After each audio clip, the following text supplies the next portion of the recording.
हाय मेरे दोस्तों, आप सभी का स्वागत है मेरे यूट्यूब चैनल मगही मैथ में। आज जो है दोस्तों हम लुसेंट मैथ एक्सरसाइज 8 का ए का क्वेश्चन नंबर 3 बताने वाले हैं। दोस्तों आपको जो है बस हमारे साथ बने रहिए, हम आपको एक एक क्वेश्चन का हल देंगे। दोस्तों बस हमारे साथ देखते रहिए। तो चलिए क्वेश्चन नंबर 3 क्या कर रहा है आप लोग समझिए। यहाँ कर रहा है क्या दोस्तों, सबसे पहले कर रहा है क्या, दिए गए चित्र में sine theta, cos theta, tan theta, cot alpha, sec alpha तथा कोसेक अल्फा का मान बताएं, ये कह रहा है दोस्तों। तो सबसे पहले हम सभी के पास में दो त्रिभुज यहाँ पे दे दिया गया दोस्तों। एक में है थीटा, यानी 3 क्वेश्चन में जो कर रहा है थीटा ज्ञात कीजिए, और 3 को में कर रहा है अल्फा से, यानी इस सब का मान ज्ञात कीजिए। तो चलते हैं हम एक एक करके हल करते हैं दोस्तों, देखते रहिए आप लोग। यहां दिया गया, सबसे पहले देखेंगे कि दो भुजा का मान जो है कहां कहां किस त्रिभुज में दिया गया है दोस्तों। तो सबसे पहले ये त्रिभुज में देखिए, ये दोनों जो है दो भुजा दिया गया है। दो भुजा, एक जो है क्यू आर बराबर 20 है और एम आर बराबर कितना है 16 है। तो लिख लेंगे, सबसे पहले लिखेंगे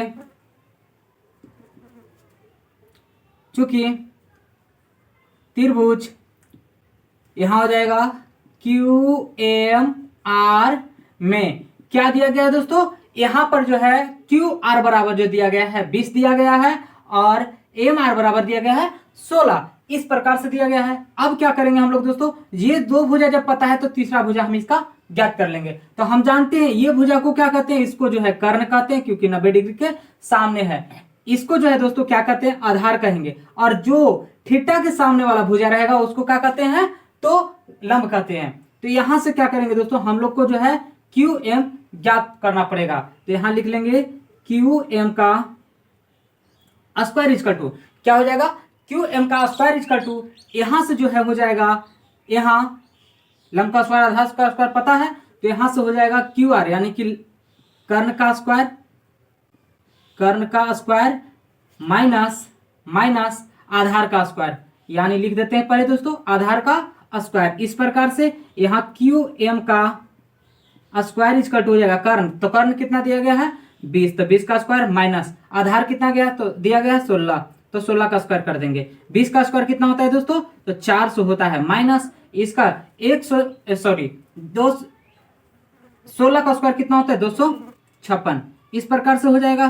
तो Q M square equal to यहां से आ जाएगा कितना, 400 में से ये जो है 256 चला जाएगा, तो यहां से बच जाएगा कितना, 10 में से 6 गया तो 4 बच जाएगा। उसके बाद जो है 9 में से 5 जाएगा तो 4 बच जाएगा, और यहाँ जो बच गया एक बचा हुआ, ये 3 बचा, 3 में से 2 गया तो 144 आ गया दोस्तों। तो यहाँ से जो है क्यू एम का स्क्वायर, तो यहाँ जो है हम क्या करेंगे, यहाँ जो है क्यू एम स्क्वायर आया है तो 144 आ गया है। तो हमको क्या करना है दोस्तों, क्यू एम का मान निकालना है। तो यहां से चलते हैं लेकर के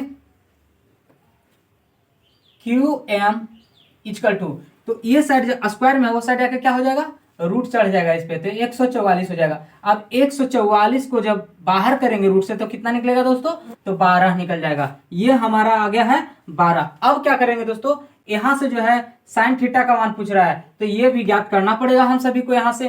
तो इसको भी ज्ञात करने के लिए क्या करेंगे दोस्तों, जब दो भुजा यहां भी पता चल गया है तो क्या करेंगे, तीसरा भुजा इसका भी निकाल लेंगे। तो लिखेंगे तथा त्रिभुज, अब किस में चलेंगे, त्रिभुज क्यू एम पी में, क्या चलेंगे, क्यू एम पी में, इस प्रकार से चल देंगे। तो यहां से भी क्या करेंगे ज्ञात, हम फिर वही फॉर्मूला लगाएंगे। चूंकि यहां क्या ज्ञात करना है दोस्तों, तो यहां 90 डिग्री बन रहा है, 90 डिग्री के सामने वाले भुजा को क्या कहते हैं, तो कर्ण कहते हैं। क्या कहते हैं, कर्ण कहते हैं। तो यहां से कर्ण मान के चलते हैं, ज्ञात करते हैं, इसको कर्ण कहेंगे। इसके लिए ये त्रिभुज के लिए जो है, ये त्रिभुज के लिए जो है ये कर्ण का काम करेगा, ये त्रिभुज के लिए कर्ण का काम करेगा। तो यहां जो हो जाएगा कर्ण का स्क्वायर इक्वल टू हो जाता है कितना, लंब का स्क्वायर प्लस कितना, आधार का स्क्वायर, इस प्रकार से। तो यहां आ जाएगा कर्ण की जगह पर हम क्या रख देंगे दोस्तों, क्यूपी, या तो पीक्यू रख देते हैं। पीक्यू का स्क्वायर इक्वल टू लंब का स्क्वायर, तो लंब कितना दिया गया है, तो इसके लिए लंब कितना है, ये दिया गया है, सॉरी लंब जो है ये दिया गया है दोस्तों, क्योंकि थीटा यहाँ थीटा के सामने वाले भुजा को क्या कहते हैं, लंब कहते हैं। तो यहां से हो जाएगा कितना, यहां हो जाएगा 5 का स्क्वायर प्लस आधार का स्क्वायर। आधार कितना दिया गया दोस्तों, तो आधार यहां पर दिया गया है, ये हो जाएगा आधार कितना है 12, तो 12 का स्क्वायर कर देते हैं। यहां हो जाएगा 5 का स्क्वायर 25 प्लस 12 का स्क्वायर 144, यहाँ से आ जाएगा कितना, पी क्यू का स्क्वायर इजकल टू, ये दोनों को जोड़ देंगे तो ये आ जाएगा 5 4 9 और 14 2 16, कितना आ जाएगा 169। तो पी क्यू का मान जो आया है कितना, 169 आया हुआ है। तो यहाँ से रूट हटा देते हैं, ये जब स्क्वायर हटाएंगे तो साइड जाके क्या हो जाएगा, रूट हो जाएगा कितना 169। तो पी क्यू बराबर कितना आ जाएगा यहाँ से, तो पी क्यू का मान जो है दोस्तों कितना आ जाएगा, 13 आ जाएगा। इस प्रकार से यहाँ से भी पता चल गया क्या, 13। अब क्या करा है, प्रश्न के अनुसार से चलेंगे, क्या करा है, साइन थीटा, इसलिए चलेंगे क्या, चलिए यहां हो जाएगा साइन थीटा। तो साइन थीटा इजकल टू क्या होता है, लंब बटा कर्ण होता है। तो लिखेंगे लंब बटा कर्ण, कर्ण हो जाएगा। यहां से लंब कितना दिया गया दोस्तों, तो लंब थीटा के सामने वाला भुजा को क्या कहते हैं, लंब कहते हैं, तो 5 हो गया। कर्ण किसको कह देंगे, तो कर्ण 90 डिग्री के सामने वाले भुजा को क्या कहते हैं, कर्ण कहते हैं, तो 13 हो जाएगा। इस प्रकार से क्योंकि थीटा कौन सा त्रिभुज में था, इसमें था, तो ये त्रिभुज का लेकर के चलेंगे। उसके बाद क्या है, cos थीटा, तो यहां से लिखेंगे cos theta equal to, cos theta equal to क्या होता है दोस्तों, तो आधार बटा कर्ण होता है। क्या होता है, आधार बटा कर्ण। फार्मूला याद रखिएगा तब मैथ बनेगा, नहीं तो सोचते रह जाइएगा, आपसे मैथ नहीं बन पाएगा। तो यहां से हो जाएगा cos थीटा इजकल टू कितना, आधार बटा कर्ण। तो यहां से आधार कितना है, तो आधार जो है कितना है, 12 दिया गया है, कितना है 12। और यहाँ कर्ण कितना दिया गया है, तो कर्ण हो जाएगा 13।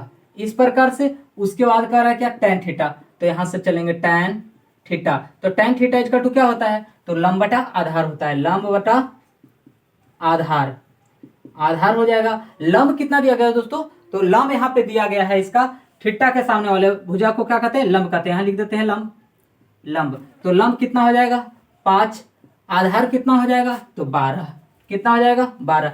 अब देखिए दोस्तों यहां से क्या कर रहा है, 3 क्वेश्चन जो है थीटा पर था और 3 क्वेश्चन जो दिया गया है क्या, यहां से ये अल्फा पर दिया गया है। तो अल्फा में यहाँ थीटा का काम कौन कर रहा है, अल्फा कर रहा है। तो यहां से क्या लिखेंगे, कॉट अल्फा इजकल टू, तो अल्फा इजकल टू वही कॉट थीटा का फॉर्मूला लगा देंगे तो क्या हो जाएगा, तो tan थीटा का उल्टा होता है। तो यहां से हो जाएगा आधार बट्टा लंब, ये कॉट थीटा का होता है फॉर्मूला।